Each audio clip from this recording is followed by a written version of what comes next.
Hi, I'm Stephanie Fernandez, and this is my Inclusive Education Showcase. So let's just get right into it. First, we're going to talk about autism spectrum disorder, and my grade band is 4 through 8. So autism spectrum disorder is a neurodevelopmental disorder that is going to affect the way that a student communicates and interacts with others, both verbally and non-verbally. They're going to struggle with communication. They will have repetitive behaviors and or interests. They may be really super interested in one topic. They may be really obsessed with trucks, and all they want to do is talk about trucks, and they don't like how you're not engaging with them in a conversation about trucks, or their friends aren't. They might be very uncomfortable by change. There is actually no single cause at this point in time of autism spectrum disorder. Science is telling us that it's a combination of genetic, non-genetic, and hereditary factors. A fun fact is that the older a parent is when they give birth to their child, the more likely it is that that person will have a child that has autism spectrum disorder. This is a pretty prevalent disorder, considering it affects 1 in 36 children in the United States as of today. And believe it or not, boys are 4 times more likely than women to have a diagnosis for autism spectrum disorder.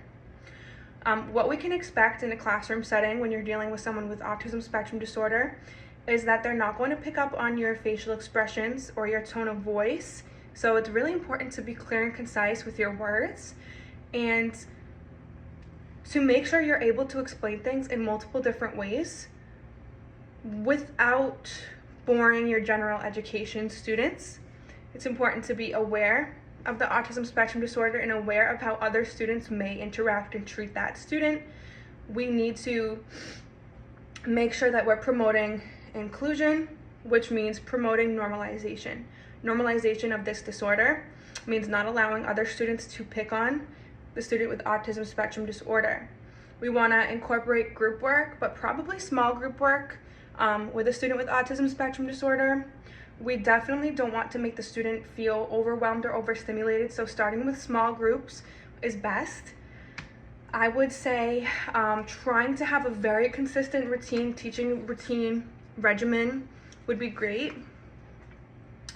But when you are incorporating change into your routine, just be mindful and, pull aside the student if need be. You want to have one-on-ones with the parent, with the teacher, with the other teachers, and you want to have the time to talk to the student about what they're feeling, what they're experiencing.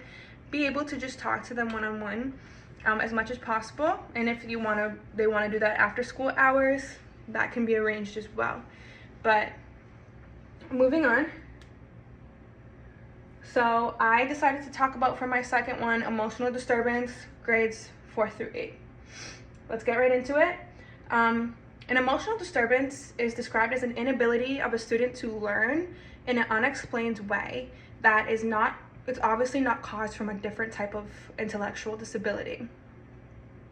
These characteristics include difficulty forming and maintaining friendships, abnormal responses or emotions in casual circumstances. They will often be sad or depressed. They will exhibit anxiety and stress surrounding personal events and school. They're going to have probably poor academic performance because of these characteristics. You might see more frequent and unexplained temper tantrums with these students. That's because they have a lack of coping skills, and that lack of coping skills is also going to result in depression, anxiety, and could even result in self-harm. A lot of these students with emotional disturbances are hyperactive. So that's pretty much the gist of the characteristics. Believe it or not, the causes of emotional disturbances at the core are unknown, but we do know that there's no direct correlation between diet, stress, family functioning, brain disorder, or hereditary. So, like I said, it's unknown. It's very prevalent in today's society, affecting over 2.9 million children, but we know that 2.9 million children are currently on medication for emotional disturbances in the United States. So this is including ADHD, anxiety, depression, bipolar disorder, and eating disorder. So we can see how this can affect a child in the classroom setting. If they have an eating disorder, they probably haven't ate in a couple days, or ate very little, or they're feeling extremely self-conscious. They're not going to be able to follow along the way that my general education students are. They're going to probably isolate, and they're going to not want to communicate with other students, all right? And it's just going to be more difficult for them to keep up with what I'm teaching. You want to promote group activities.